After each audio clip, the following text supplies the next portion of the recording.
please, and we can get this show on the road. First, because I always forget, I have to do the first time, is turn down your phones or turn them off. Oh, no, I don't.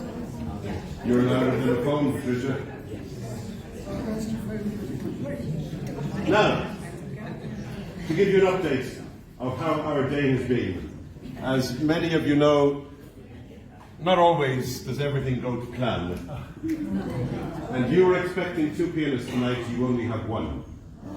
The reason being, sorry? You get half our money back. Well, you know what? Well, you can if you want to contribute it to him because he's in ER in Seville. So if you want to contribute to his medical costs for the other half, we'll gladly take that. So what has happened is last night we got a phone call and he was taken to hospital, he was on penicillin, and he was taken in Seville this morning and he has to stay for 3 to 5 days. So he cannot make it, and he is absolutely gutted by that because these 2 chaps, remember we put them together, some of you know, and we put them together through illness, which is the irony of the story, because a musician pulled out for us last year and we ended up getting these 2 together that had not really played together, standing in for someone who was sick. So now, one of them was pulled out sick, and his last message, one of his messages, because we're on this all day through Google Translate and the works, because as many of you know, I do not believe in never, to my dying breath, will cancel a music concert or soiree if there's anything at all I can do about it. It's very important that we keep them going, and even for the musicians, that they realise that if you're committed to something, you still have a responsibility to put that show up that you've advertised and marketed out. And you can't just, whatever, I know somebody's sick, but we try to get somebody filled in. You also know we've started our Costa music project. We have 17 musicians now in this network, and I was texting them today as well, and you'll be delighted to know our network is growing so well and doing so well. We had another 3 stand-in musicians ready with 12 hours notice to stand in if we needed so. However, this brave young chap over to my right decided, which I'm tremendously proud of him and I'm really excited for him, he said he would take on the second half also. So he spent 6 hours at least in Seville rehearsing. This even gets more weird. He spent 6 hours in Seville rehearsing before the father of the musician in ER drove him here this evening because he can't drive. Oh, he's in his mid-20s, he just can't drive. So the last part of the message I just want to read to you from the pianist not here, Juan Miguel. The last part, I won't read all the gory bits, not a great way to start a concert. But the last paragraph was, I'm so sorry, I can't stop crying right now, but the doctors say I might leave, or I can't leave, sorry, I might have to stay here a few more days. And then he sent a photograph of him just lying on the bed. Yes, we are dramatic in music and arts. So he was crying, and I know him, because what they did, this group that they have formed called DuaLiszt, is the 2 of them together, presenting together and sharing the music together, what the music is about. Now, their English is limited, so they actually scripted this 4 weeks ago, and I was going through it with them, and they rehearsed it, and rehearsed it, and rehearsed it, so that, because they know, I said to them, well, you cannot hold sheets up there and read it. If you're going to try and develop as a group, as a duo, you must do it from memory. And they had it all done. And I was going to introduce, and there was a bit of banter, everything was planned and it was all staged. This afternoon we were supposed to spend the time, the 3 of us together, going through the words, not the music. However, that's gone. And now we have Javier, who's going to stand forward and not yet, don't move yet. Who's going to stand forward and say very, very keen, let's get it done. So I do have to explain this, Patricia.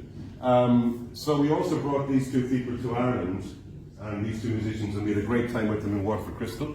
There are 2 musicians you're hearing half tonight, but what I've decided to do with our festival, they don't know this yet, and you probably won't understand me, so I can say it.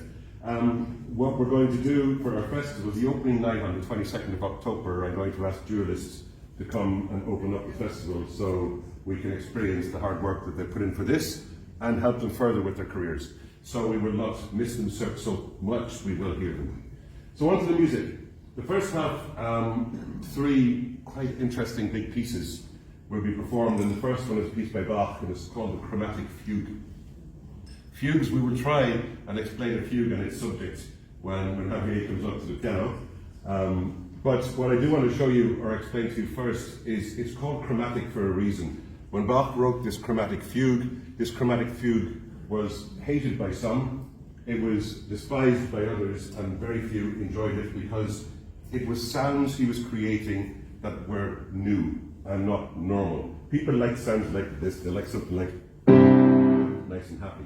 When you hear something like this, that's not in the fugue, but when you hear something like that, you can go, ooh. So certain things that Bach was doing in the chromatic fugue were brand new, and people were not too much into it. So if you look at a piano, you have 8 notes on a scale, like, that's your scale, you're all the way up, okay? You got steps. If you look at the black notes, they're chromatics. Each one is a step, a half step. So let's see the next note. Immediately to it, half step, the next note, half step, next note, half step, all half steps. Okay, all half steps. That's chromatic. So that is not what your ear is used to. You're used to whole, which is 2 steps. You're used to not, sorry, you're used to not, okay? So we've 8 notes. It's pentatonic. That's what our music is based on, Western art music. If you look at Eastern art music, that's pentatonic. Ours is 8. Pentatonic is Eastern art music, and you have. That sounds a bit Asian, doesn't it? All I'm doing is playing the black notes. Anybody, I was going to insult Asian music now. Anybody could make Asian music. No, you can't. It's very, very complicated, but they just use 5 notes. We use essentially many, many more in Western art music. So when Bach put out this chromatic fugue, he was using all the steps. All those half steps. And it was the first time it was done. Thus, the controversy. But first time in art sometimes inspires many others, sometimes does not. This did, and it moved music in very positive directions forward. So for now, performing his first piece, Javier with Prelude Fugue, Chromatic by Bach.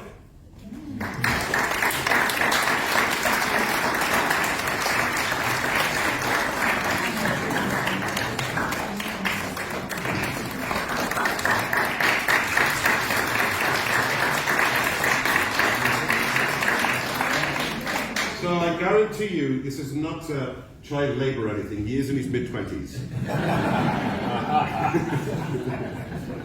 Before we start the piece, he's going to play a little excerpt for you to demonstrate fugues are made with a certain piece, which is called a subject. That is like a Lego brick.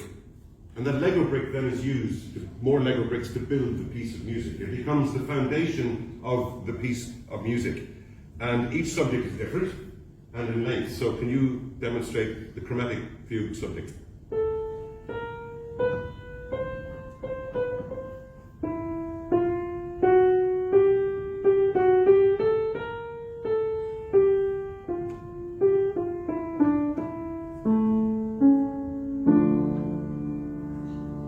Now, I bet you felt at peace with that very last bit. Because oh, what the hell was going on in the middle? They were all those half steps I was talking about. Can you do one more time? One more time. The half steps, I'll just speak through it. One. There are the half steps. Half steps. Part of the melody. Now we want to relax sometime soon. Please. There is when you kind of feel okay again. So now, keep that in mind when you hear the half steps they're used throughout. And now, please, a full performance. Thank you, Javier. Okay.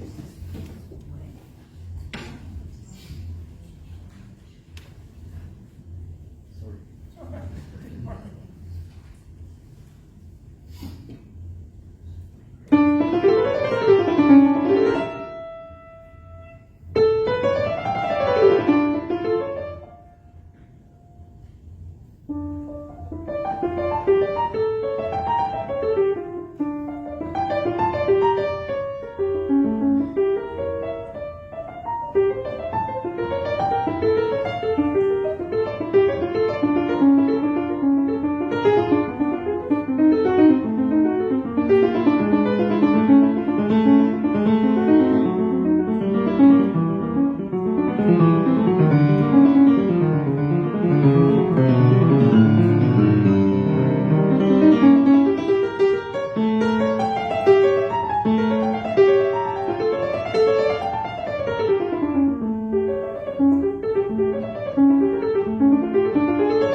The next piece Javier will play is a piece by Chopin, and obviously we've got a big jump now from Bach to Chopin.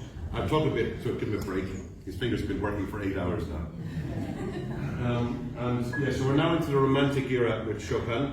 We've just come away from that sometimes mechanical, repetitive nature of the Baroque era and music, and some really love it. Some find something with it that's not romantic enough. So this kind of piece, the chromatic fugue, which is the second piece he played, the first movement was the prelude, which is probably a bit more lyrical than the chromatic fugue that he played. But moving in, that chromatic fugue, as I said to you, inspired many to bring music a bit further into the next era, which is classical. However, we're jumping now, we're skipping classical.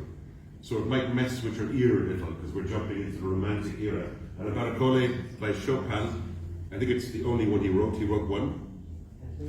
Yes. So yes.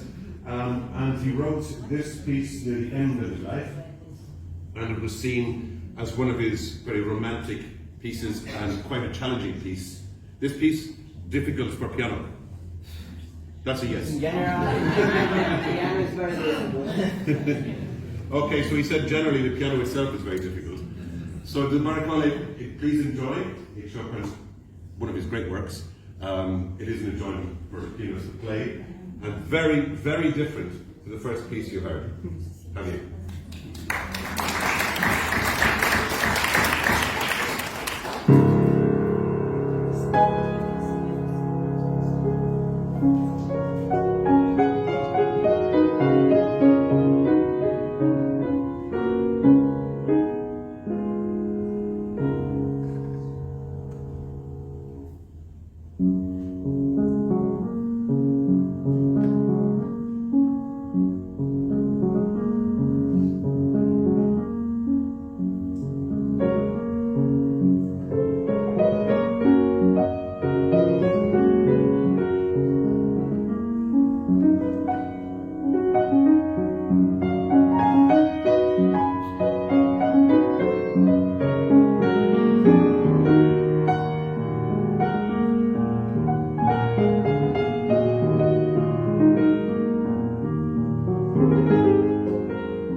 he needs a dry handkerchief. There's a lot of wiping of sweat.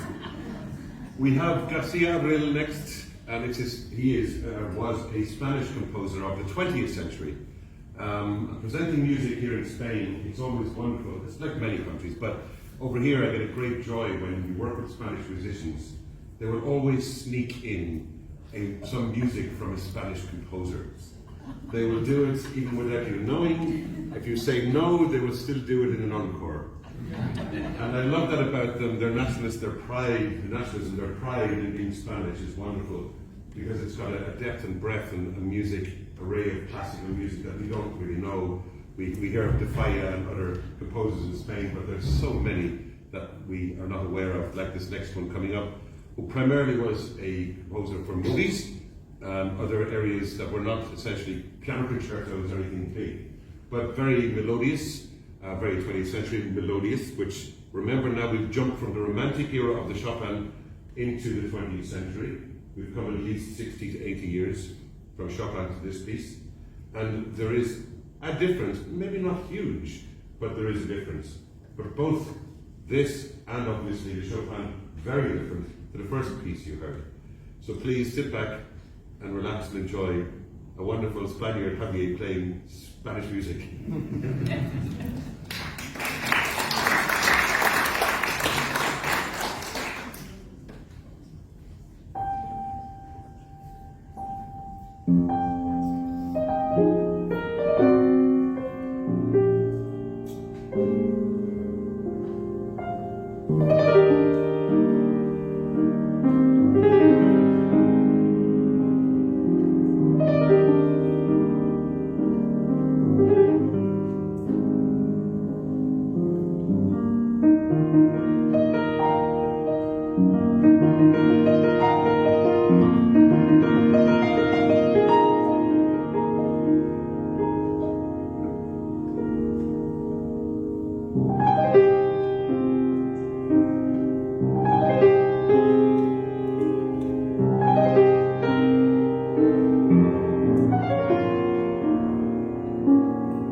going to have a break, and surprise, surprise, Javier will be coming back as the second king. So see you after the break, go and have a drink, you get some canapes, and thank you. Welcome.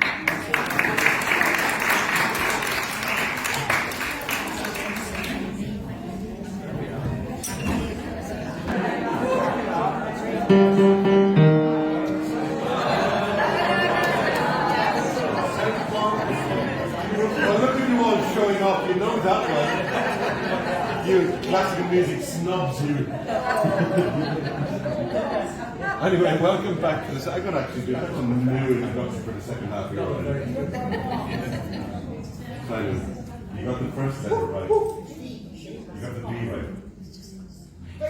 Well, yeah.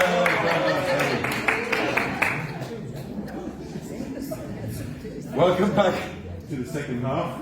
You're not hearing any Beethoven. That was the only snippet of Beethoven you have in this half. And I hope you had a nice drink and catch up with people and the kind of things. Remember, when we put on these events, part of it is that. It's not just the classical music. That's vitally important, and it's vitally important we support these emerging talents. But it's also very important that you have equal opportunity to have a chat with one another and share what you have just experienced. Too many times you rush off after a concert and you're just left with speaking the person that you sleep beside. Some of us are very lucky, we have many. But that Patricia. So that aside, the second half we would have some Schumann. And Schumann was an amazing romantic composer also. Same era now, jumping back from the Spanish composer in the 20th century, we're jumping back now to Chopin's time. Schumann, I'll give you a little bit, just a tiny bit about him. He was married to a lovely person called Clara. Clara Schumann, the missus, the wife, leading brilliantly on from her last conversation, composed herself and became a very, very, very prominent composer, remember, as a female at that time, which is kind of unheard of. You got to go back almost to, I don't know how I remember this, but her name was Hildegarda de Bingen, who composed, I think she's a Dutch composer for Dutch people, she composed in the medieval times and loved it so much she dressed as a monk for her whole life and composed music. It was only close to her death that the monks realised she was female. Now, can you imagine if they realised 10 years earlier?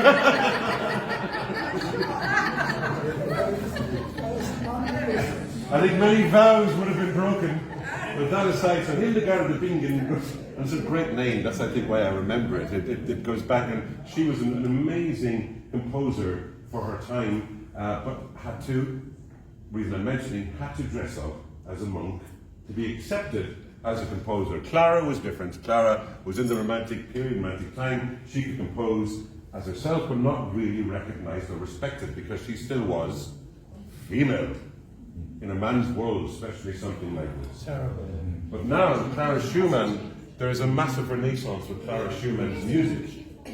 Now, Clara Schumann has been adopted and embraced by many, many performers, especially female performers, and you find lots of female concerts now where they just promote female music or female composers' music, which is right because they don't get much credence or credit, or not credit, pedestals to bring that in.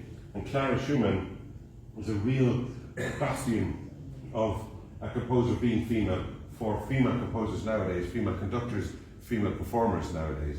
And what an amazing life. If you get a chance to read a bit about her, she was so romantic. She had numerous affairs. She was dating some of the best composers of the time. I mean, if you had Big Brother then, it would be absolutely unbelievable.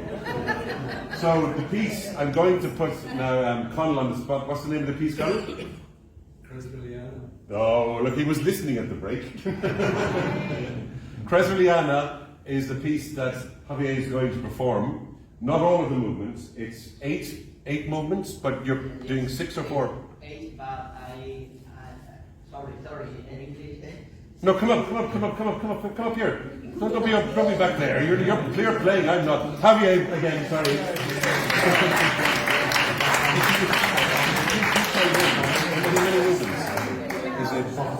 There are a lot of movement, age movement, but today I have to play. Yes.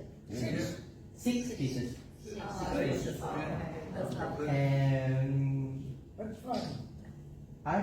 These pieces are very, very beautiful. I continue. Hang on. I need to wind them up again. Hang on. No, go again. Okay. Oh no, he's done. Okay. So we had this before he plays now. This was we were talking all day for about 6 or 7 hours, both using Google Translate. And my God, Google Translate, no matter what we think about it, it saved tonight's concert. Without it, none of us would be here. So please, for the shoeman, the 6 pieces, and I wish you good luck because he just brought himself back to this piece of music today after months not playing, so he could play the second half for us tonight. So from my heart, I wish you the best of luck.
that encores. Oh, no. I know it. 105 years, Simon, you don't know this. So, during our, what's that thing called again? Interval. That's why I went to Linda straight away. She hasn't listened all night. During our translation through the whole evening, or through the whole day, we were talking about him bringing the Schumann tonight. And he used a phrase that I found very fascinating, and it was Google Translate. And he said, I'm recovering the Schumann. Now, for us, that is kind of, I'm just going to practice it and be able to play it tonight. But whatever way it came out from Spanish to English in Google Translate, it came as, I'm recovering. And I thought he was talking about his pianist friend. That was in ER. But he was recovering the Schumann. And oh my God, you recovered it well, my friend. Well done.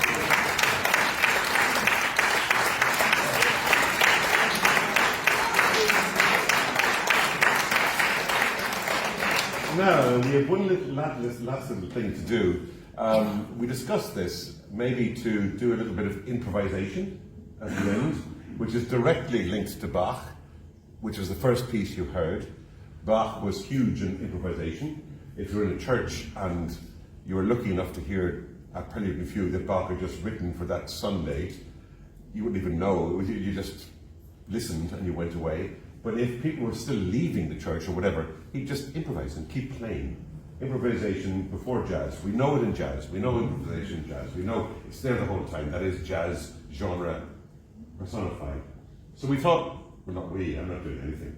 I'm just talking. I thought, Javier thought, come on back out. That he said to me he likes to improvise. So you know me, I thought it's an opportunity. So now, he's going to improvise. Wow.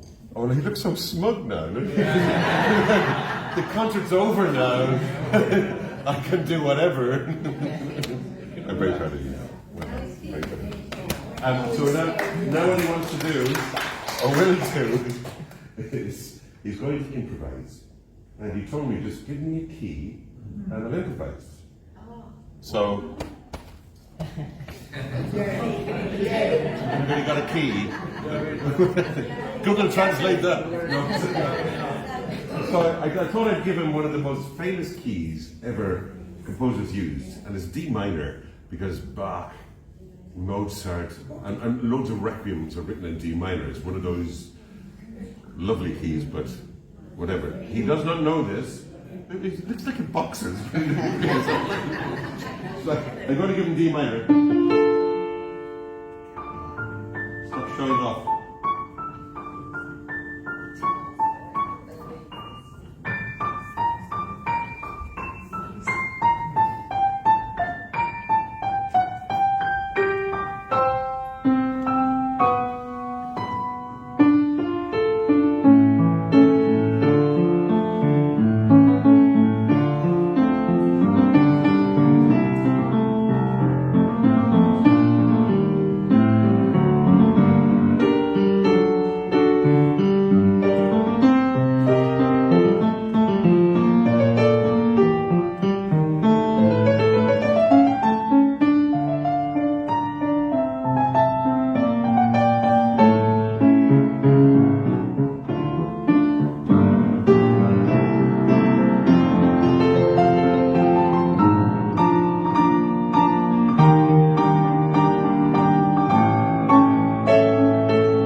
flustered.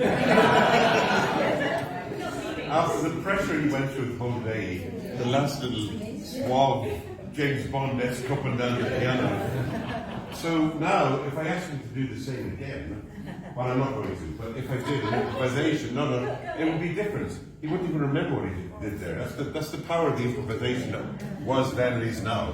Once they improvise on a certain theme or a key, it's gone from memory once they almost play it. They might hit on something, but that's it. Javier, come back up here, please. You're not going to play again, don't worry. You know they got the cool walk now. Yeah. I'm very proud of him. He's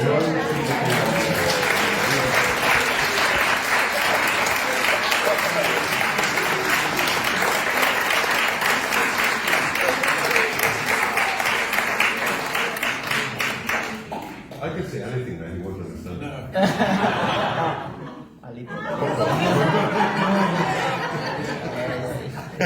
Next year, more Oh yeah, more English. I say the same with my Spanish. Next year, more Spanish. Spanish. You teach me, I teach you. So, he's great, and they will be back. These are people themselves. And I want to thank the father of the poor, the other pianist that's in bed.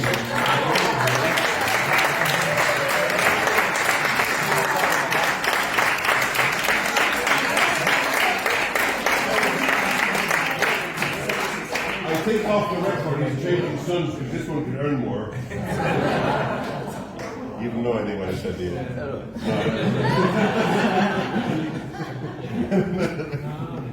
So thank you all. I just want three things to show you. Sorry, One more, please. one more piece. And then One more.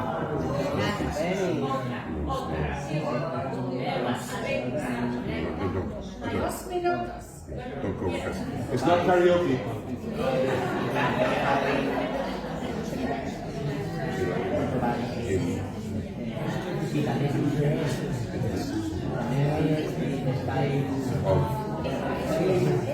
Okay. Okay. So what he would do for you now, with a wonderful understanding of language, no, you don't need to Google track. No, Google. No. You want this? Oh, your mother looks great. Yeah. I know, I got it. So what he's going to do, he's going to improvise in Spanish style, Andalusian style, and Easter style during that wonderful Easter week that happens here every year. So, go for it. Whoa.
up because he's so comfortable and a big concert is done. He stands up and he goes, hey, hey, hey.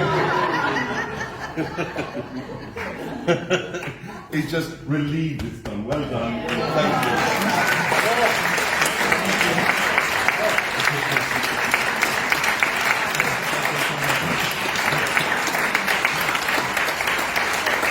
So, thank you all for coming. I hope you enjoyed a night that was not planned, that I think turned into something special. And that is, in its sense, the beauty of the arts. We come of expectation, and the expectation may turn into something completely different. And that's what happened tonight, and he made it. I mean, he just made it happen.